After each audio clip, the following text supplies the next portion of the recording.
UPSSC JEE civil practice set 1। सबसे पहले करते हैं हिंदी और अंग्रेजी भाषा के क्वेश्चन।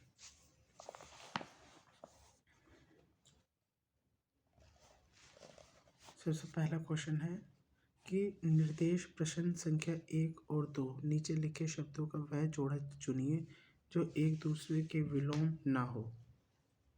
विलोम ना हो, गुण अवगुण, ये तो विलोम है। गुण भी, गुण का विलोम का शब्द क्या होगा? अवगुण, ये भी ठीक है।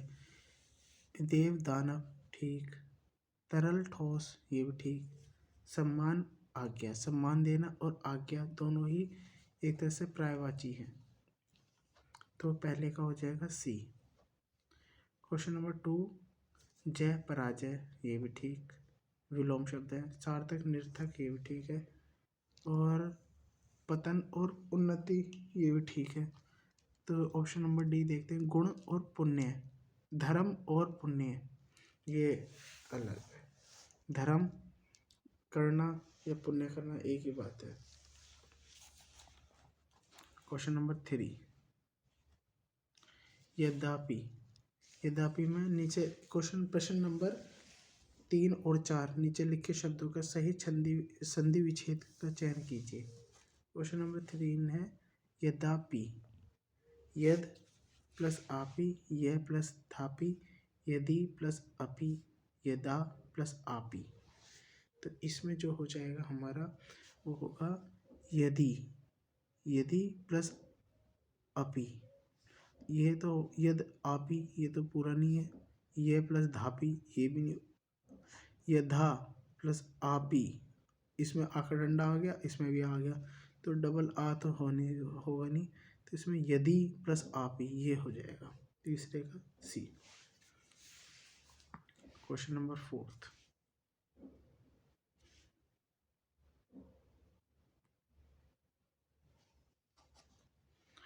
तिरस्कार। तिरस्कार में बताना है संधि विच्छेद। तिरस प्लस कार, तिर प्लस कार, ती प्लस कार, तिर प्लस कार। तो इसका कार तो आएगा, है ना, पर ये देखना है हमें तिर अस्कार, तिरस तक लेना है। तो जहाँ तक है जो हमें इसमें, ये तो गलत, तीर खार ये तो होगा नहीं, ये भी गलत, ठीक है। ए और बी में से कौन सा हो सकता है, देखते हैं। तिरस आधा स है इसमें, ये स है, तो ये भी कट जाएगा, इसमें आएगा तिर प्लस कार, तिरस, ये हलंत जो है, तिरस प्लस कार, तो 4th का हो जाएगा बी,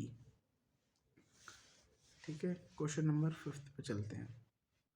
किस समास में दोनों पद मिलकर एक नया अर्थ प्रकट करते हैं? ये अच्छा क्वेश्चन है। समास पूछा है, 2 पदों मिलकर एक नया अर्थ प्रकट करते हैं, तो इसका हो जाएगा बहुव्रीहि समास। बहुव्रीहि समास के और भी एग्जाम्पल होते हैं, जैसे देखो ये आ गया बहुव्रीहि समास।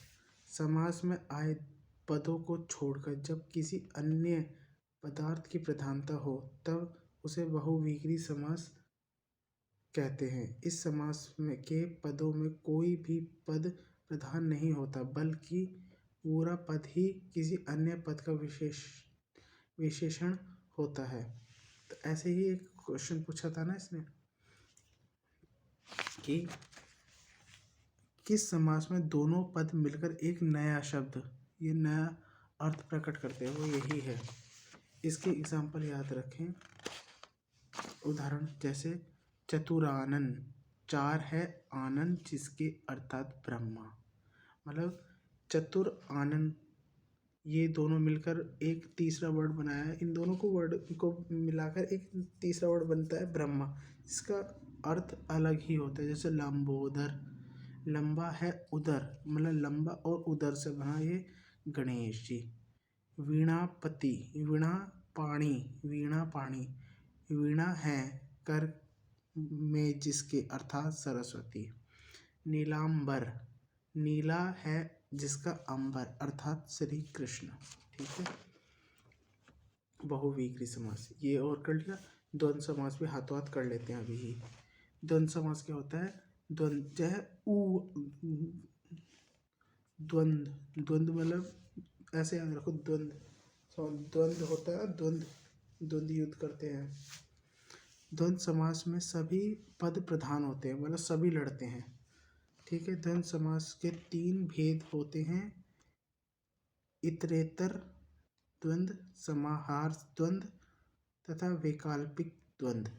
उदाहरण के तौर पर जैसे अन जल, अन और जल, मतलब अलग अलग होंगे इसमें। प्रधान सभी शब्द अपना अपना कुछ वैल्यू रखते हैं। जैसे युद्ध, द्वंद्व मतलब युद्ध हो रहा है। आग पानी द्वंद्व समास हो गया, आग और पानी। और आता है जैसे माता पिता, माता और पिता। मार पीट, मार भी पड़ रही है, पीट भी रहा है, मार पीट। धन दौलत, धन और दौलत आदि। पाप और पुण्य, पाप या पुण्य इत्यादि। इस तरह से बहुत ही बढ़िया समझाया है बुक में, और मैंने भी बता दिया। द्वंद्व मतलब अपने अपना प्रधान होता है, अपना खुद का। उसमें द्वंद्व समास में सभी पद प्रधान होते हैं, सभी खुद लड़ते हैं। दिगु में जो दिगु आता है वो भी देख लो, चाहे दिगु में और क्वेश्चन आएंगे तब करेंगे उसे। दिगु में ये देख लो, गु आ रहा है ना, गु मतलब मल्टीप्लाई हो रहे हैं इसमें। जिस कर्मधारय समास का पहला पद संबोध संख्या बोधक हो वह दिगु समास कहलाता है। गु से मतलब गुणा होता है। गुणा मतलब गुणा किसमें होती है? संख्या में होती है। इसमें समाहार दिगु तथा उपपद दिगु। उदाहरण के तौर पर इसमें क्या क्या हो जाएंगे? जैसे इसमें हो जाएगा भाई त्रिभुवन, 3 भुवन का समाहार। नवग्रह, चौराहा, त्रिनेत्र, अष्टधातु। ठीक है, ये सब अपने वही हो जाएंगे। जैसे चतुर्वेद, पंचमुख, त्रिमाही, त्रिकाल, पंचमेवा। ठीक है, चलो अब नेक्स्ट क्वेश्चन पे चलते हैं।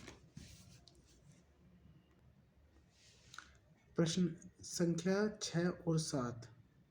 ठीक है। निम्नलिखित वाक्य त्रुटिपूर्ण अथवा त्रुटिहीन है। त्रुटिपूर्ण अंश का चयन कीजिए। यदि वाक्य त्रुटिहीन हो तो डी पर चिन्ह करिए। अगर कोई गलत नहीं है तो कोई त्रुटि नहीं है, डी ऑप्शन चूज करिए। जैसे क्वेश्चन नंबर 6, मेरा भाई जिसका शादी कल है घर गया। इसमें तो साफ साफ दिख रहा है कि बी गलत है, जिसकी शादी कल है, तो 6 का हो जाएगा बी। ठीक है, 6 का हो जाएगा बी, जिसकी आता है। क्वेश्चन नंबर 7, इधर आजकल मौसम की वर्षा हो रही है। तो इधर इधर भी कह रहे हैं और आजकल भी कह रहे हैं, या तो आजकल मत कहो, तो इसमें हो जाएगा ए, आजकल मौसम की वर्षा हो रही है, या इधर मौसम की वर्षा हो रही है, ये कह सकते हैं। तो 7वें का ए हो जाएगा। अब आता है प्रश्न गद्यांश। ठीक है, गद्यांश पढ़ते हैं। निम्नलिखित गद्यांश को पढ़कर संबंध वैकल्पिक उत्तरों में से सही उत्तर का चयन कीजिए। जल्दी ही करेंगे, इसमें ज़्यादा टाइम नहीं लगाएंगे। सौंदर्य की परख अनेक प्रकार से की जाती है। ठीक है, सौंदर्य की परख अनेक प्रकार से की जाती है, सही बात है। बाह्य सौंदर्य की परख समझना तथा उसकी अभिव्यक्ति करना सरल है। मतलब बाहर से देखकर उसकी कल्पना करना, अभिव्यक्ति करना सरल है, जबकि रूप के साथ चरित्र का भी स्पर्श हो जाता है। ठीक है, तब उसमें रसावादन की अनुभूति भी होती है। एक वस्तु सुंदर तथा मनोहर कही जा सकती है, परंतु सुंदर वस्तु केवल इंद्रियों को संतुष्ट करती है, जबकि मनोरम वस्तु चित्त को भी आनंदित करती है। इस दृष्टि से कवि जयदेव का बसंत चित्रण सुंदर है तथा कालिदास का प्रकृति वर्णन मनोहर है। ठीक है, कालिदास का प्रकृति मनोहर और जयदेव का बसंत चित्रण सुंदर है। ठीक है, क्योंकि उसमें चरित्र की प्रधानता है। आगे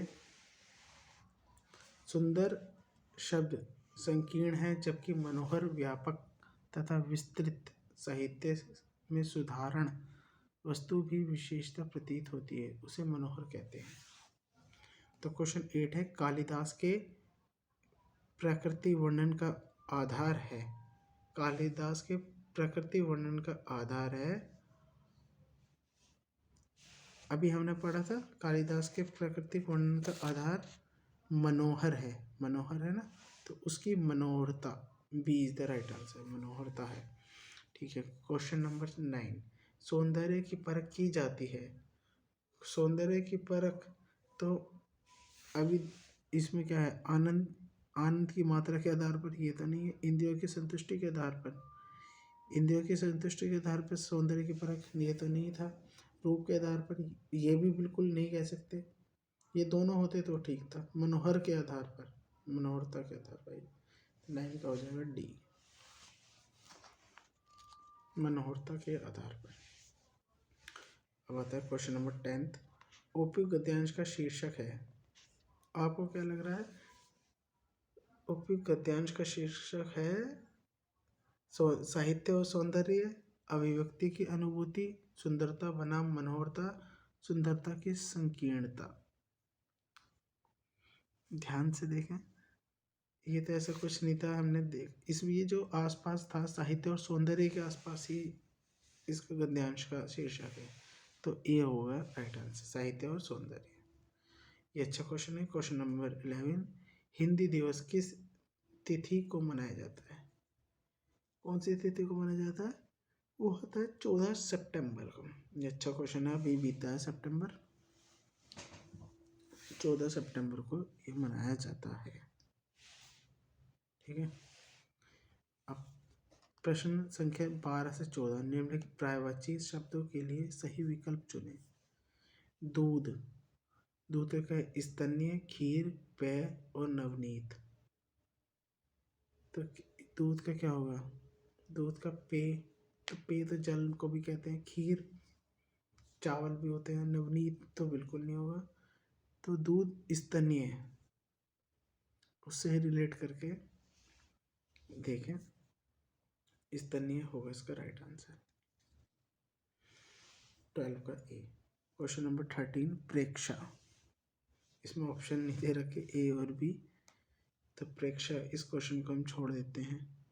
वैसे प्रेक्षा का मतलब, वैसे आंखें, प्रेक्षा मतलब साफ देखा मैंने, प्रेक्षा, प्रेक्षा का दृष्टि होगा, दृष्टि, दृष्टि मतलब देखने का भी पर्यायवाची प्रेक्षा ही होता है। अब आता है क्वेश्चन 14, विरासत। विरासत मतलब विरासत, जायदाद जो मिलती है, विरासत। दे, प्रदय, दाय या धाय? बहुत अच्छा क्वेश्चन है। दे, प्रदय, दाय और धाय, इसका जो होगा वो होगा दाय।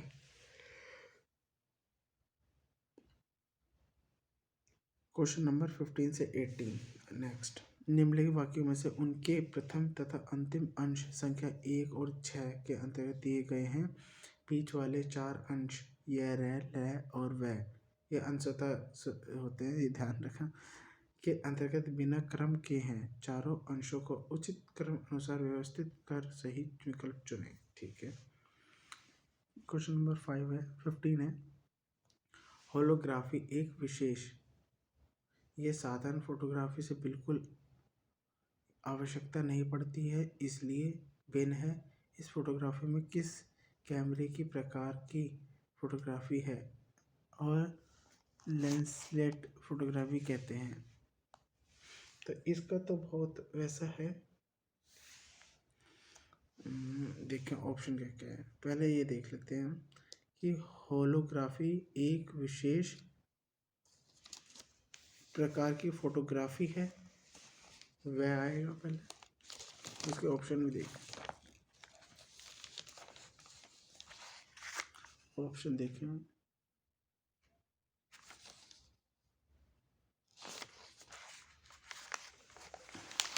ये रखेंगे ऑप्शन इसमें, यह, रह, ले, वे, यह रे लैव है, ले ये रैव है।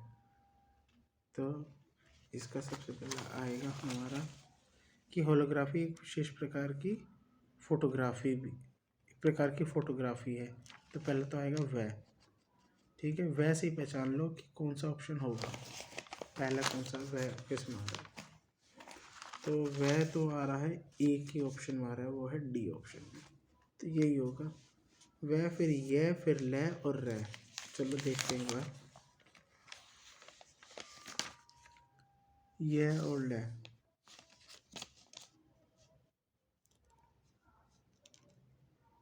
ये एक प्रकार की फोटोग्राफी है, ठीक है, यह साधारण फोटोग्राफी से बिल्कुल भिन्न है, ठीक है। ये आ गया, फिर ले आ गया। इस फोटोग्राफी में किसी कैमरे की आवश्यकता नहीं पड़ती, इसलिए इसे लेंसेज फोटोग्राफी भी कहते हैं, ठीक है, बिल्कुल सही। नेक्स्ट क्वेश्चन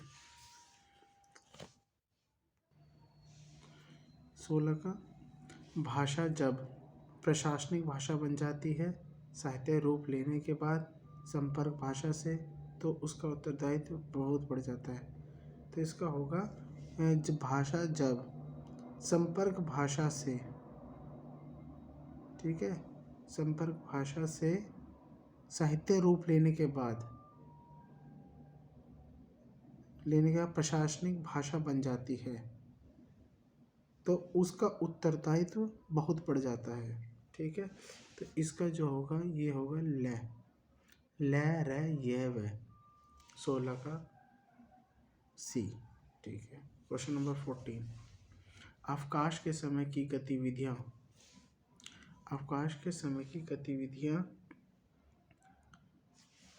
या तो ले या रे, देखते हैं कौन सा सही रहेगा।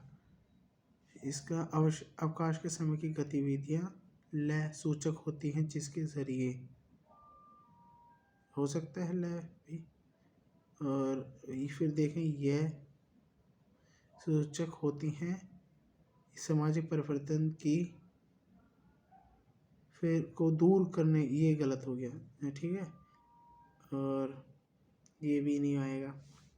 तो इसमें देखें रे, अब अवकाश के समय की गतिविधियाँ को दूर करने का प्रयत्न करते हैं, ये भी एकदम बन नहीं रहा है, ठीक है। तो ये देखें अवकाश के समय की गतिविधियाँ सामाजिक परिवर्तन की सूचक होती हैं, जिसके ज़रिए, ठीक है, वह हम तनावों, निराशाओं आदि को दूर करने का प्रयत्न करते हैं, ठीक है। यही 17 का डी, ठीक है।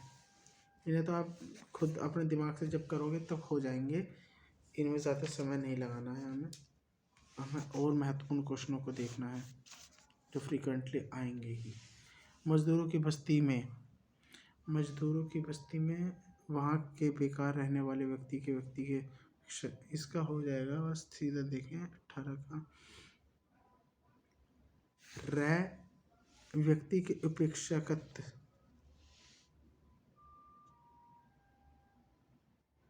फिर वह तथा मनोरंजन, शिक्षा आदि की सुविधाएं और कल्याणकारी कार्यकल्पों के न होने से वहाँ के बेकार रहने वाले लोगों के बिगड़ने की संभावना रहती है। बिल्कुल बिल्कुल बिल्कुल राइट।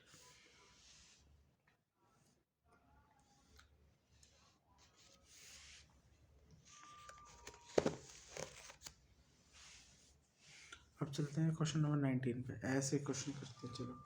आचार्य शुक्ल के अनुसार छायावाद के प्रथम व प्रतिनिधि कवि हैं। आचार्य शुक्ल के अनुसार छायावाद के प्रथम व प्रतिनिधि कवि हैं सुमित्रानंदन पंत, ठीक है। क्वेश्चन नंबर 20, निम्नलिखित निबंध को निबंधकार के साथ मिलाइए। पगडंडियों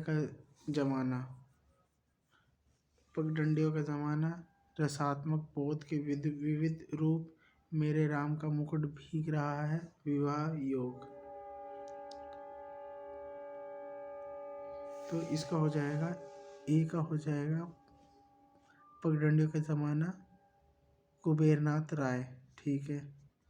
रचनात्मक बोध की विविध रूप, इसका हो जाएगा आचार्य रामचंद्र शुक्ल। मेरे राम का मुकुट भीग रहा है, इसका हो जाएगा विद्या निवास मिश्र। ठीक है। विवाह योग, विवाह योग का हो जाएगा गुलाब राय। ठीक है। तो इसका ऑप्शन देखें, इसका ऑप्शन जाएगा डी। कि पगडंडे का ज़माना कुबेरनाथ राय, मेरे राम का मुकुट भीग रहा है, ये मिश्रण है, विद्या निवास मिश्रण है। ठीक है। अगला क्वेश्चन देखें 21। भारतीय वृत्ति का संबंध किस रस से है? तो भारतीय वृत्ति का संबंध किस रस से है? उसका रस से है अद्भुत रस से। ठीक है। सी। जहाँ बिना कारण के कार्य का हो ना पाया जाए वह कौन सा अलंकार होता है? बिना कारण के कार्य होने पाया जाए,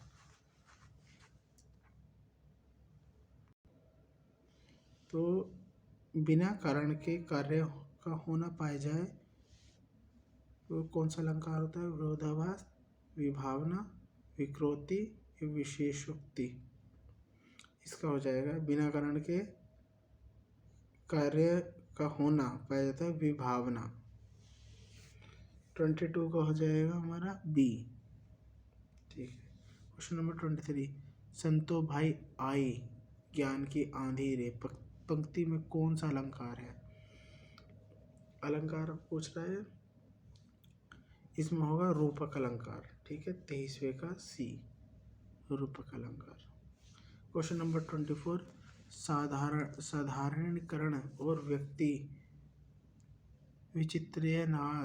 विचित्रीयवाद निबंध के लेखक हैं।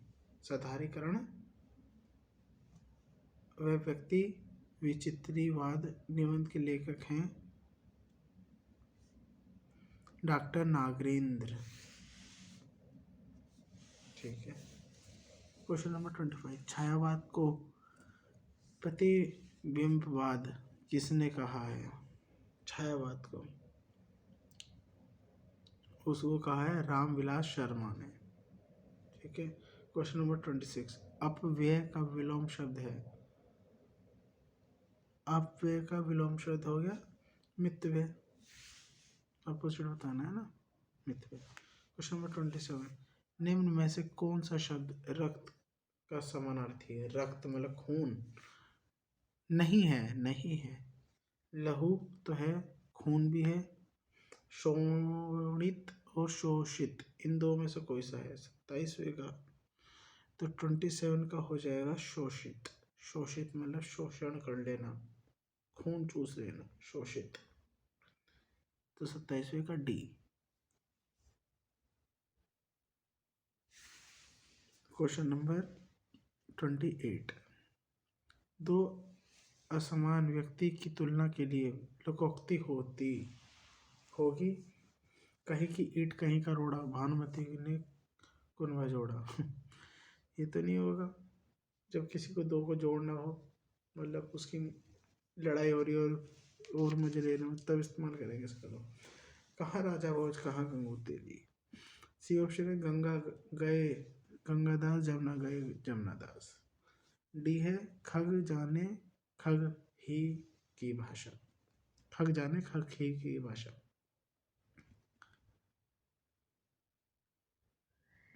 तो ये तो साफ पता चल रहा है कहाँ राजा भोज कहाँ गंगू तेली, दो का कंपैरिजन तो इसका नहीं होगा, तुलना कर रहे हैं। तो क्वेश्चन नंबर 29।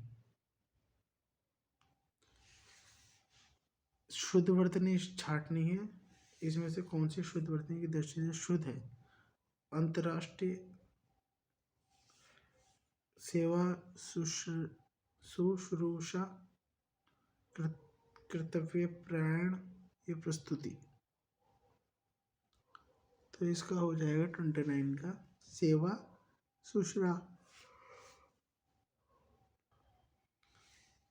सेवा शुश्रूषा। ये होगा। ठीक है। क्वेश्चन नंबर 30, मत अनुसार की संधि विच्छेद होगा। मत अनुसार, अनुसार तो आएगा ही, तो डी कट गया और सी कट गया। ठीक है। तो अब बच्चा मता, मतानुसार आ का डंडा भी आ रहा है और आ भी आ रहा है, तो ये नहीं होगा, बी तो होगा नहीं। मत अनुसार, बहुत सही। 30 का ए। स्वर संधि कितने भेद होते हैं? अगला क्वेश्चन है, मत अनुसार हो गया। मत अनुसार के संधि विच्छेद, मत प्लस अनुसार, सॉरी ध्यान नहीं देता। 30 का ए हो जाएगा। अब क्वेश्चन नंबर 31, स्वर संधि के कितने भेद होते हैं? स्वर संधि के भैया कितने भेद होते हैं? 2, 3, 4 और 5। तो स्वर संधि के भेद होते हैं 5। ठीक है। ये कौन कौन से होते हैं अभी बताते हैं। ये आ गया स्वर संधि। स्वर संधि के भेद, स्वर संधि के 5 भेद हैं। ठीक है। दीर्घ संधि, गुण संधि, वृद्धि संधि, यण संधि और अयादि संधि। ठीक है। तो अगला देखते हैं क्वेश्चन नंबर 32, तुलसीदास ने रामचरितमानस किस भाषा में लिखी? तो रामचरितमानस उन्होंने किस भाषा में लिखी थी? वो लिखी थी अवधी भाषा में। अवध के थे ना तुलसीदास जी, अवधी भाषा में। कामायनी के रचनाकार हैं माखनलाल चतुर्वेदी, सुमित्रा नंदन पंत, सूर्यकांत त्रिपाठी निराला, ये जयशंकर प्रसाद। तो ये तो जयशंकर प्रसाद की है कामायनी। काम आईनी, काम नहीं आई, जयशंकर प्रसाद। ठीक है, बहुत प्यारा नाम है कामायनी। क्वेश्चन नंबर 34, निम्न में से कौन सा शब्द वर्तनी की दृष्टि से शुद्ध है? ग्रहणी, ग्रहिणी, ग्रहणी और ग्रहिणी। तो ये तो दिख ही रहा है, 34 का हो जाएगा बी, ग्रहिणी। ए और बी में डाउट होगा, सी और डी तो कट गया, तो इसका हो जाएगा ग्रहिणी। ही पे छोटी ई की मात्रा आएगी, ग्रहिणी। 34 का बी। क्वेश्चन नंबर 35, बस 5 क्वेश्चन और रह रहे हैं। दाता का स्त्रीलिंग शब्द है? दाता का दाती, दादी, दात्री या दानी? समझ ही गए होंगे, दाती तो होगा नहीं, दादी भी नहीं होगा, दानी भी नहीं होगा, इसका होगा दात्री। तो 35वें का सी। क्वेश्चन नंबर 36वां, अध्यापिका का बहुवचन है? इसमें स्पेलिंग पता होना चाहिए, अध्यापिका का बहुवचन। ठीक है, देखो कौन सा हो सकता है। अध्यापिकाएं, अध्यापिकाएं, पिकाए, पिकाइए, अध्यापिकाएं, अध्यापिकाएं। तो इसका हो जाएगा चंद्र बिंदु वाला डी, अध्यापिकाएं। सुंदर सा ये वाला। क्वेश्चन नंबर 37, आदमी पढ़ता है वाक्य बहुवचन वाक्य है? बहुवचन वाक्य क्या होगा इसका? ऑप्शन ही सारे एक से, आदमी पढ़ते हैं, आदमी पढ़ते हैं, आदमी लोग पढ़ते हैं, आदमी पढ़ते हैं। क्या यार, ऑप्शन तो सही देते।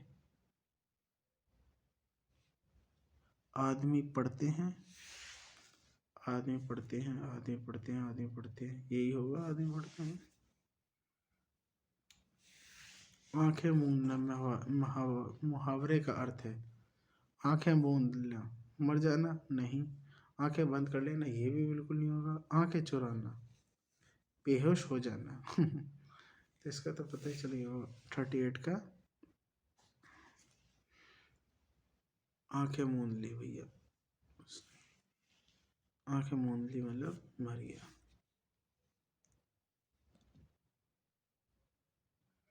ये मत सोचना आंखें चुराना होगा, आंखें चुराना तो खुद एक बचना है, नजरें ना मिलाना, आंखें चुराना। आंखें मूंदना मतलब आंखें मूंद ली मतलब मर गया। क्वेश्चन नंबर 39, निम्नलिखित में से कौन सा वाक्य शुद्ध है? हमारे से कोई गलती नहीं होगी, हमसे कोई गलती नहीं होगी, हमसे कोई गलती नहीं होगी। हमसे कोई गलती नहीं होगी। गलती की स्पेलिंग पकड़ो पहले, तो गलती याद आ ले, ये गया, ठीक है। हमारे से कोई गलती नहीं होगी, ये तो नहीं होगा हमारे से, ठीक है। हमसे कोई गलती नहीं होगी, हो सकता है ये तो नहीं होगा, गलती की स्पेलिंग गलत है। हमसे कोई गलती नहीं होगी, हमसे हमसे कोई गलती नहीं होएगी, ये भी कट गया, बचिए, ठीक है। लास्ट क्वेश्चन, निम्नलिखित में से कौन सा रस विभत्स का विरोधी है? विभत्स का विरोधी है भयानक, वीर, श्रृंगार और करुणा। विरोधी विभत्स, भयानक तो वैसे ही पहले से ही विभत्स है, वीर, विभत्स, करुणा ये भी नहीं होगा, इसका होगा श्रृंगार। तो 40 का सी। ये तो हो गया हमारे हिंदी के प्रैक्टिस सेट। बाकी का प्रैक्टिस सेट हम आगे करेंगे। Okay, thank you, please subscribe my channel.